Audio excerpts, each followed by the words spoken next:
민주당이 마약 수사를 방해하는 거냐? 마약 범죄 겨우 5년에 5배 늘어난 수준. 누가 얘기했다? 황운하. 요거를 가지고 내가 방송했을 거야. 한동훈 장관이 그 얘기를 했지. 황운하랑 주거니 받거니 했던 거. 그리고 이태원 사고가 마약 수사 때문이다. 마약 수사 예산도 삭감했다. 민주당은 마약 수사를 방해하고 있다. 마약과의 범죄 중에 박방계. 검찰이 직접 마약을 수사를 하면 신고를 해달래. 미쳤어? 그리고 민주당 봐봐요. 마약 전담 부서를 폐지시켰다. 그리고 예산을 삭감했다. 민주당 검찰 수사 제동의 역사. 박상기 에미추가 그랬었지. 검찰 마약과 부서를 통폐합해갖고 줄여버렸어. 그리고 대검 모니터링 시스템은 예산을 안 줘서 대검 모니터링 시스템은 섰다. 수사를 할 수 없는 조직으로 맹글었어. 하면서 예산 전액 삭감하고 할로윈 참사도 검찰 마약 수사 탓이래. 마약 수사하지 말라는 거야. 대신 검찰 마약 담당 국정급을 승격하고 50% 증원했다. 그럼에도 마약 압수량 5년간 마약 압수량이 8배가 증가했다. 검찰 힘 빼기에 공을 들였고 에미추, 대검 마약부 조직, 그리고 검찰은 마약 밀수, 그로 인해서 검경 수사권 조정 이후에는 마약 밀수 그중에서 500만원 이상만 수사할 수 있게 됐고 마약 범죄 모니터링 시스템도 가동이 멈췄다. 그래서 실제로 결과적으로 나온 것이 마약 범죄가 5배가 늘었다. 그리고 특히 늘어난 것은 10대와 20대의 마약 거래, 19세 이하의 마약 수사 사범은 4배 이상 늘었고 20대는 3배 이상 늘었다. 그리고 작년 4월 민주당은 검찰의 마약 수사권을 완전히 박탈했다. 한데 정말 다행으로 못하게 막았음에도 불구하고 우리 법무부 장관이 시행령을 통해서 마약 수사를 가능하게 만들어줬다. 이게 얼마나 잘했어요. 그런데 지금 저 새끼들이 또 뭘 하고 있느냐, 저그들 다수 의석을 이용해서 마약 수사 예산 43억 원을 지금 삭감하려고 그래. 그리고 지금 릴리님이 마약 사범 수치가 5배 늘어난 거지 실제로는 10배는 될 겁니다. 10배 20배 이상 될 거다. 걸린 게 5배 늘어난 거지 10배 20배 이상 될 것이다. 미친 거지. 근데 지금 많은 사람들이 품고 있는 의혹이 뭡니까? 이거는 공산당 개입이 되어 있는 것이 아니야. 돈줄이 말은 북한과 지금 한참 팽창주의를 걷고 있는 중국 새끼들, 이 대한민국 좌파 새끼들을 이용해서 대한민국에서 마약을 팔아쳐먹으려고 저지랄병 떠는 거 아닐까? 마약을 팔아서 지금 핵도 개발하고 중국은 지금 한국 사회에 침투하기 더욱더 좋아지고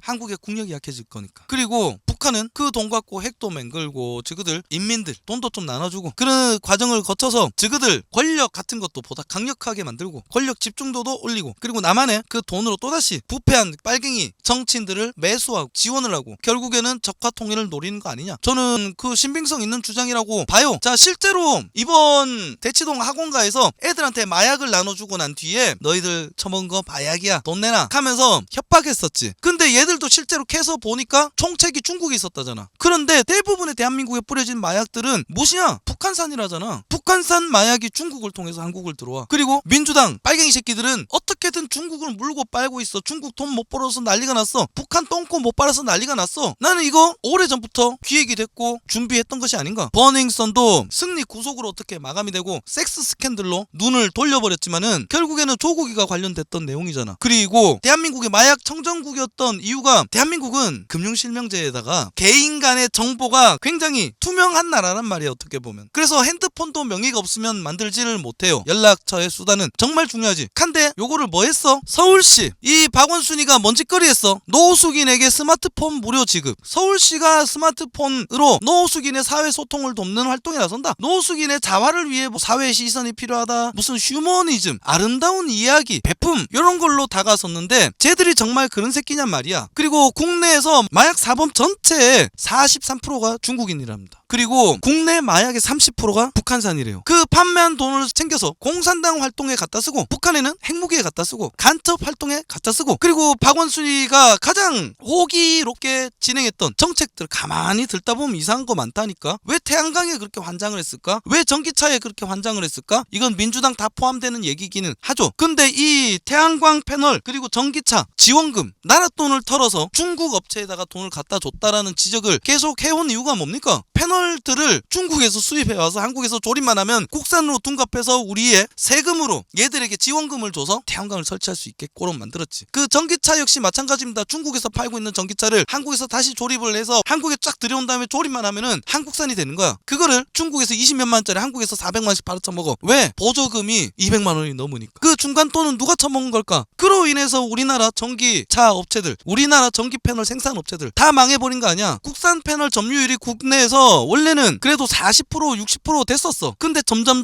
떨어지기 시작해서 정부가 태양광 정책을 펼치고 2년 만에 한국의 중국산 패널 점유율이 80%가 됐어요. 졸라 무섭죠. 여튼 무슨 노숙인들의 복지를 위해서 갖다 준 건 멘치로 노숙자에게 핸드폰을 만들어 줄 수 있겠고로, 노숙자에게 통장을 만들 수 있겠고로, 그러면 철저하게 관리할 수 있는 방법을 만들어 놓든지. 이거는 뭐야? 곧 대포로 바뀐다니까. 노숙자 대포 핸드폰, 노숙자 대포 통장, 요거 통해서 돈이 왔다 갔다 하고, 요걸 통해서 정보가 왔다 갔다 하고, 그리고 조국과 버닝썬, 그리고 북한 마약 다 연결되는 내용 아닐까요? 솔직히 2009년도부터 클럽에서 대놓고 쿠킹 오일로 마리화나도 태우고 그러던데 알만한 사람 다 알았는데, 물뽕은 그 전부터 있었고 한국 마약 조사도 안 하고 이상했어. 마약 청정국이 지금은 애들 학교 갈 때 다른 사람들이 주는 호의를 받아 먹지 마라, 마약 조심해라, 이런 나라가 돼버렸어. 문재인 정권 5년 만에. 알쿠라님, 친중할 때 중국이 막대하고 반중할 때 오히려 중국이 구신구신한 게 이해가 안 갔었는데, 친중할 때 떡값 처먹여 나서 막대했구나. 저도 그렇게 보고 있습니다. 이 빨갱이 새끼들이 나라를 졸라게 팔아쳐 먹었다. 역적 같은 놈들. 한데 그나마 다행인 건 조금씩 정상으로 돌아오고 있다. 윤석열 호위무사 이용. 자, 횟집 도열 사진 전문가가 찍었다. 의도성이 있다. 요거 일부러 기획한 거다. 이게 일반 시민이 휴대전화로 촬영할 수 없는 사진. 이 각도도 나오기 힘들고, 이 거리에서 핸드폰으로 이렇게 찍었을 때 이러한 사이즈가 나올 수가 있느냐 이거야. 자, 불교 방송 전영신의 아침 저녁 진행자가 부산 횟집 만찬이 한 시민의 휴대전화로 촬영돼서 노출이 됐다라고, 휴대전화로 촬영돼서 노출이 됐다라고 하는데, 오히려 그 반대로 사진이 유포되고 보도된 방식이 이상하다. 사진 구도를 보면 높은 빌딩에서 이 화질로 나오려면은 망원 렌즈가 있어야 된단 말이에요. 이거 돌리는 거 대포 카메라 망원 렌즈가 있어야 돼. 일반인이 이걸 알고서 노리고서 이렇게 당겨갖고 할 수 있는 확률은 난 그다지 많지 않다는 거지. 자, 좀 이상한 부분은 그날 저녁 6시에 젊은 세대들이 많이 이용하는 커뮤니티에 동시다발적으로 게시가 됐다. 그리고 더 탐사에서 일광 횟집을 일광을 영어로 풀이한 뒤에 우길기가 연상이 된다라고 풀이하는 거는 이것도 이상하다. 그리고 우길기 등 후속 기사들이 계속 나오는 거는 저 좌파들이 공작질하는 거 아니냐 이거야. 나는 이거 다 왁구가 있는 이야기라고 봐요. 자, 우리는 이런 거 많이 보고 있잖아. 커뮤니티 DC 인사이드 보면은 우리 세형님 깔려고 DC 인사이드 그리고 일베 이런 것을 이용해서 동시다발적으로 소수의 인원이 마구마구 퍼뜨리는 광경을 우리는 봐왔다 아니에요. 요러한 애들이 공작을 하는 것 같아 확실히. 그럼에도 불구하고 결국에는 바뀐다니까. 검찰은 정상으로 돌아왔어. 경찰도 정상으로 돌아오고 있어. 자, 이제는 법원이 바뀌어야 될 차례야. 우리가 김명수 대법관이 내리꽂은 우리법 연구회,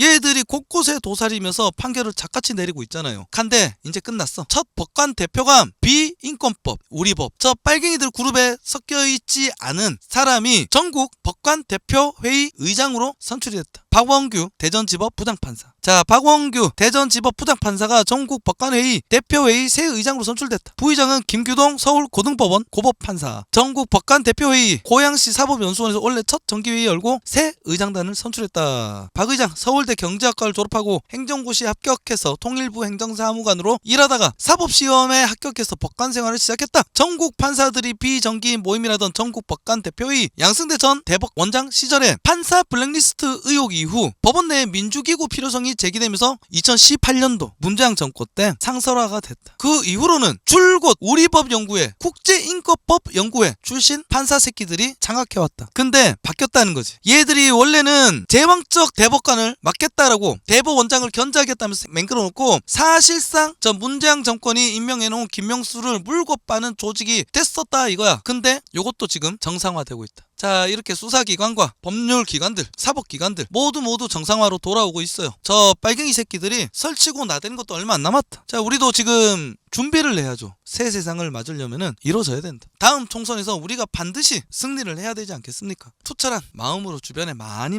윤통이 얼마나 잘하고 있는지, 그리고 어떤 채널들이 윤통의 업적을 홍보하고 있는지, 그리고 빨갱이들이 도대체 어디가 잘못됐는지 모르는 사람들이 아직 너무 많아요. 많이 알려주시길 바랍니다.